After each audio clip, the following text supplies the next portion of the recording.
Hey everybody, welcome to Tenza Builds.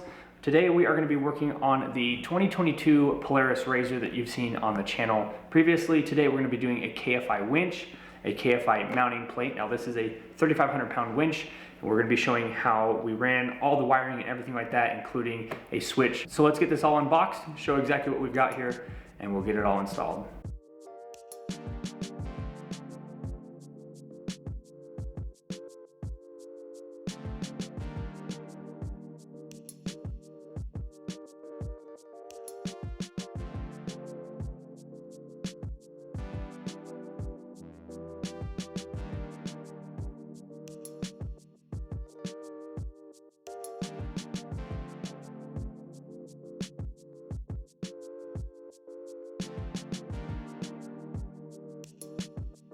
So far we're happy with it, the way everything looks. A lot of stuff here that you normally have to buy separate from the winch and other kits where they're not included, and things like this stopper here. In our last kit, we actually had to purchase that separate. So we're really happy with the way all of this is looking so far. Looks like everything is high quality. It's very heavy, which normally is a good thing. We are now going to be unboxing the actual mount. This would be a mount that actually grabs this guy here and goes to the RZR itself. And then we'll go over some of the other parts that we've purchased as well. So this is the interior switch we'll be using. It's also made by KFI. It's gonna have a blue backlight, which we're pretty excited about because it'll match the machine. And we'll show exactly what that looks like here. This will be a direct fit to the RZR, where there are spots on the dash, some knockouts that you can remove and install this guy here. This will just be an in and out. It is a momentary toggle switch in and out. The other thing that we bought here, these two pieces here. This one is if you were to run your power wires all the way to the back to the battery. That way you can have constant power and you're not running either your accessory or your on switch on the RZR. So if you wanted to just run the winch and not have to worry about draining your battery, where when you put on your accessory you're running other parts of the machine as well, including your winch. So if you ever did this while the machine was off, you can run wiring all the way back to the battery. If you do that, you're gonna need this. Running the wires from the front all the way to the back, you're gonna be running alongside some radiator lines, and then the battery is back by the engine. So you'd have to protect your wiring, and that's what that would be used for. We're not sure if we're gonna be doing that or not, but we did make sure to buy one just in case. These guys right here, we bought 3 of them. These are the connectors underneath your hood in the RZR.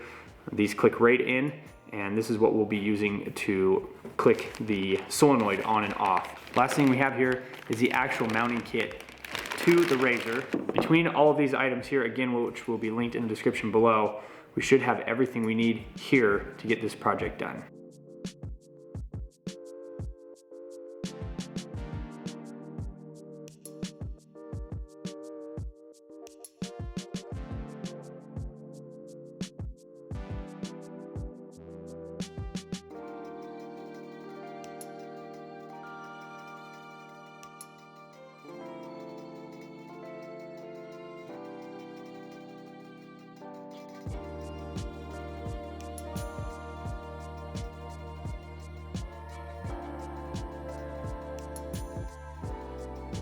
So the whole machine can be taken down to this point right here with just 10 bolts.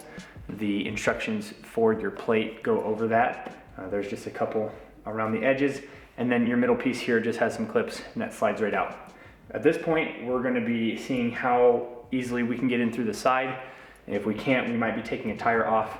Not quite sure yet, but we're gonna be trying to get that mounting plate stuck in where it goes. So we got the plate in. We were able to go in through the top. In the instructions it says you can go through the driver's side, but if you're real careful, just make sure you're not snagging any wires or anything like that. We were able to drop it in, and then it shows here in one of the pictures, it's a little bit off. So these 2 tabs that are shown here, those are towards the cab of the machine, and this right here is in the front. We were looking at the pictures and it showed it backwards, so just be careful that those 2 tabs go in the back and that goes in the front. So now that we have that in there, we're gonna be finding which bolts go where and get this bolted down and move on to the next step. Thought it was a little bit weird, so we'll bring it up, but the 14 millimeter was slightly too small and a 15 is slightly too large. So we ended up using a 9/16, which is a standard size. The majority of this is metric, but where this KFI stuff was built here in the US, we're thinking some of this might be some standard size wrenches.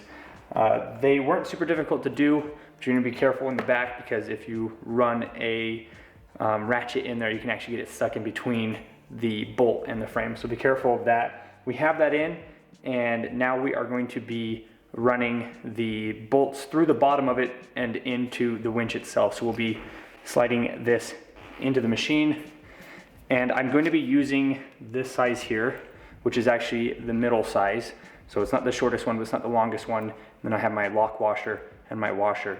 And that way, by the time it goes through the plate, which is slightly thicker than the plate that this comes with is, there'll be plenty of thread going up into this.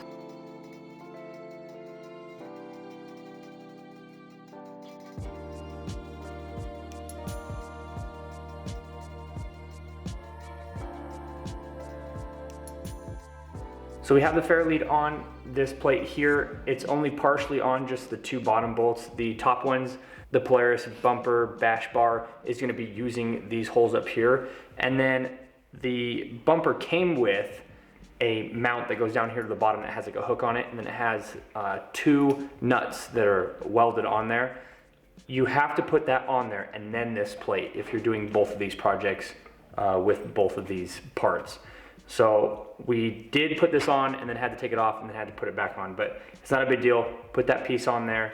And then from here, we're debating whether to get the winch in there without putting this piece on, but we can't put the bumper on until the front plastics are put back on. So that's where we are right now. And then hopefully soon we'll have the winch physically in there and start running some wires as well. So at this point, we have the winch physically installed inside there. That wasn't very difficult to do. We were able to slip it in through the side. We haven't had to take any suspension components off the wheel or anything like that. Has been a little bit tight. You could probably get a little bit more room by moving some of these pieces out of the way, but for us, as long as you can get the plate in there, we dropped it through the top, slide the winch in through the side. So all of that is mounted. Now we're just doing the wiring. The wiring is gonna be a little bit more complicated because we're adding both a toggle switch on the inside, and then we'll also have the included remote.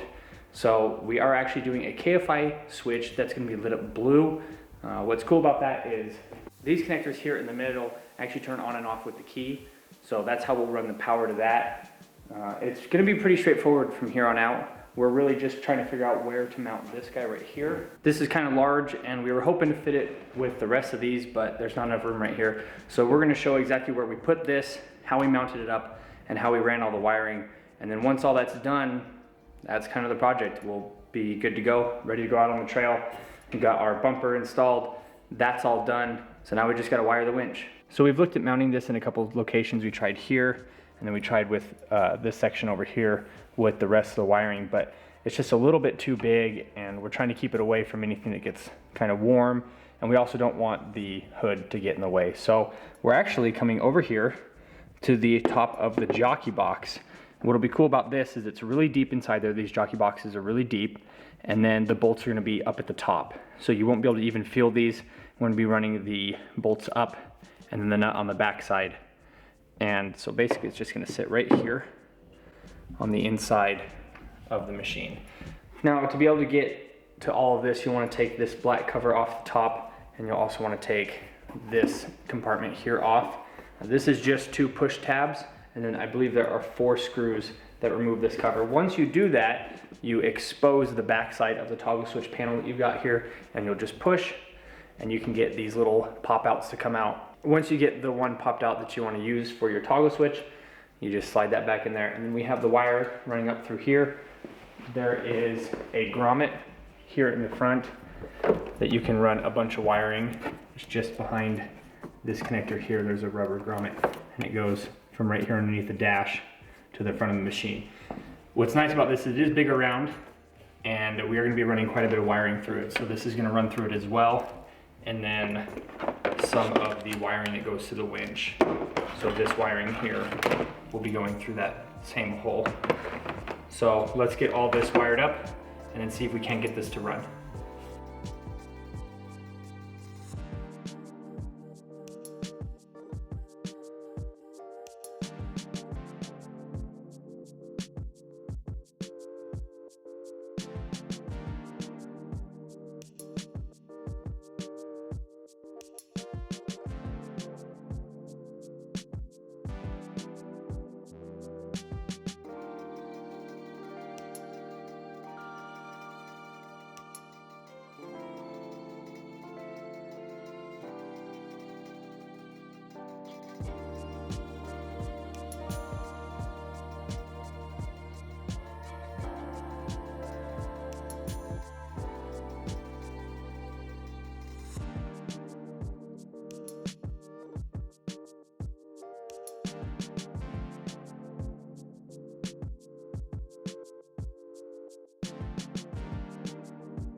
Now this wiring here is constant ground, constant power, and then this is an accessory switch.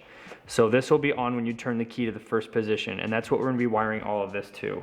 So this red wire here that comes off of the remote, this is the one that came with the winch, and then this red wire here that is part of the toggle switch, and this white wire that also came with the toggle switch will all go to the accessory switch. So as soon as you turn your key onto the first position, all three of these items will work. So that's your light for the toggle switch, and then both sources, both control units for your winch will be operational. Now over here, we just have this sitting up here so that we could test to make sure everything was working. This is just where everything's supposed to go. We are going to be mounting it above the jockey box, just like I said earlier. So that's really all that we've got for right now. We're gonna move this over there, and then we're probably gonna leave all the wiring back in here. We're just gonna spool it up, make sure that nothing's rattling, nothing's loose, use some zip ties, because this is a lot of wiring for only needing a couple inches. So this is gonna basically run right here, and then this red wire is gonna run over there. So we're gonna have to find a way to get rid of some of this wiring. So we're gonna probably spool it up and hide it back in here.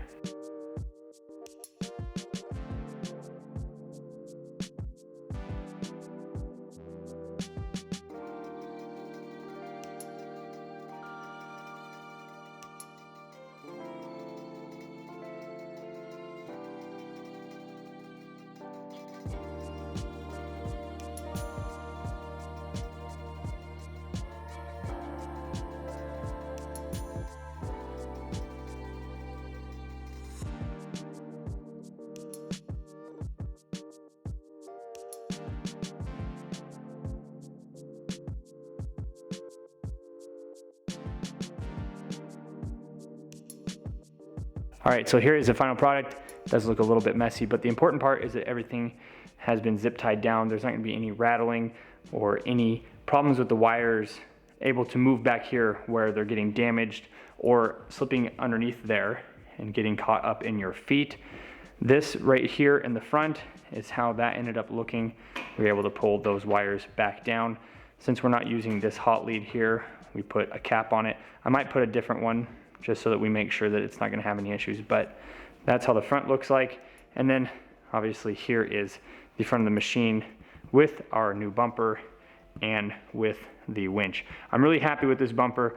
The main reason we bought this one specifically is so we could continue to see the LED lights that this brand new RZR has on it, because I was pretty upset when I saw some of the other bumpers actually cutting those LEDs off. Not that it's a big deal, but it just is kind of frustrating that you'd have all of these cool daytime running lights and features on the vehicle that you then cover up with a bumper. So where this Polaris one actually goes along with the grille and the LEDs, I think I like that a lot. The design at the bottom looks really cool there, and I think it looks absolutely awesome with the winch hanging out the front there. So now that we're all done putting this together, we're going to be putting both panels on, and then we're completely done with this. Everything we use today, including tools, will be linked in the description below if you're curious in purchasing anything that we use today. Thanks again so much for watching. We'll see everybody in the next video.